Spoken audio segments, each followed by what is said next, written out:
viewers, Chef Kimberly here with you today. I am with the brand ambassador, Chef Sharon. Welcome me. Welcome. We're in her house today. We are at the Middle Beach Showroom in Irvine, California. Pleasure to have you here Thank today. you. I'm excited. So what are we cooking today?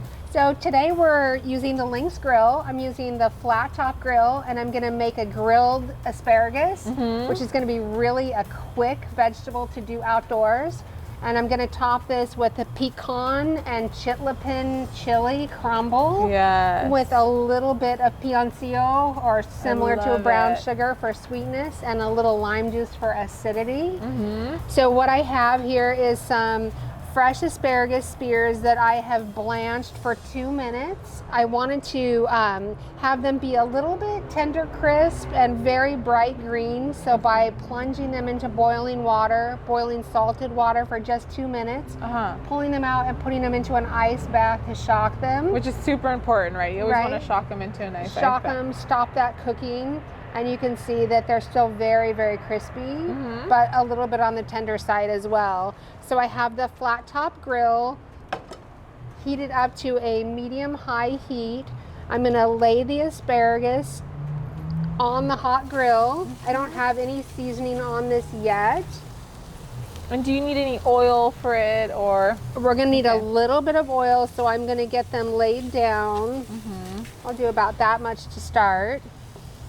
And then I'm gonna just drizzle a little bit of extra virgin olive oil, not a lot. I want this to be a really light dish. Just enough to start get some browning on the asparagus.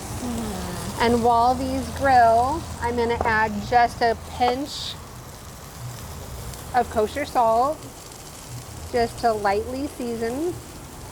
And then while these grill, I can also build my pecan sauce right outside, so I don't have to leave my asparagus. I don't necessarily have to have a burner. I can have the flat top be my burner, be my French top. Which we discovered today. It does boil. It will boil. Yeah. It will boil. If you watch our other series of videos, you could catch our couscous dish that we did, and we boiled it right on top of the griddle. It boiled right on top of the griddle. So what I have here are some roughly chopped pecans, which is about 1 cup. And then the Chilpian chili is a Sonoran chili. Yeah, I don't really know too much like Mexican food, but you have taught me a few things, just today. That's like one of my favorite cuisines to cook is Mexican cooking, and I'm a big chili head. So these are very feisty chilies. So I'm just using about 6 chilies for 1.5 bunches. So they're really tiny. They kind of pack a punch. And we tasted this dish last week, and just with those 6, you really could get that kind of that back end, that fire. back end fire. So I'm just chopping these up a little bit fine, because you don't want a big hit of this chili in your mouth.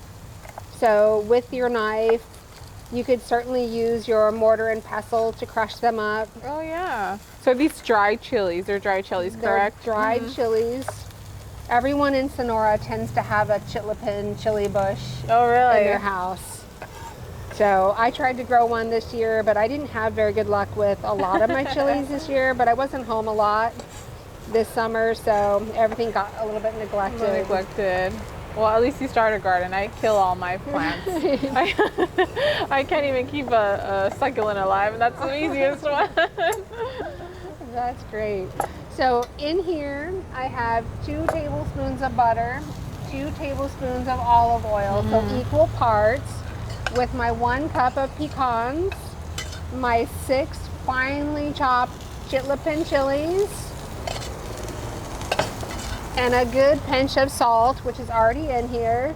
And then I'm gonna add the little bit of Peloncio would be about equivalent to like 2 tablespoons of brown sugar. If you don't have Peloncio, you certainly could use brown sugar. It's going to have that same mapley flavor. You could use maple syrup. You could also use honey, but sometimes I feel like honey or maple is a little bit high on the saccharin for me. It just is so aggressively sweet.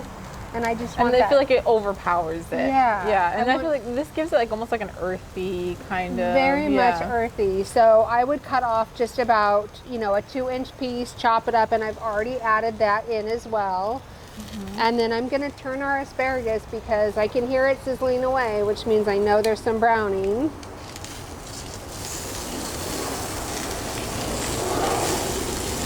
Give everybody a roll around.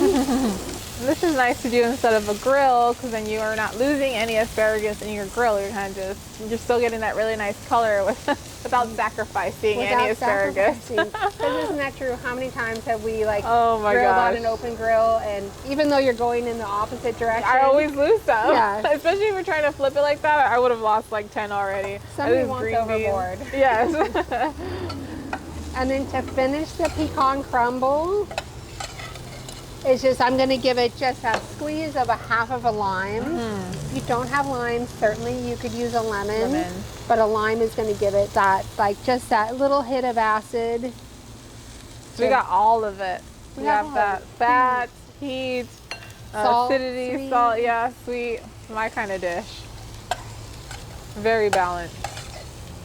So if you have like picky vegetable eaters, this is kind of a nice way to get them to eat vegetables. It's a little sweet, a little spicy. Perfect for the holidays and you have a bunch of different crowds in, right? Absolutely.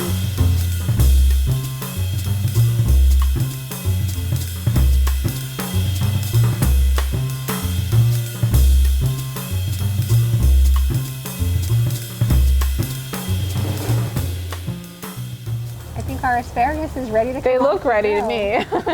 Doesn't that look good? Yes, it does. I really feel like the blanching made a big difference. If you were to just do it from raw, it's not on there for a very long time, right? So I feel like that blanching kind of helps them hold their color. You're still getting that caramelization. And it's going to make them just a little bit more tender.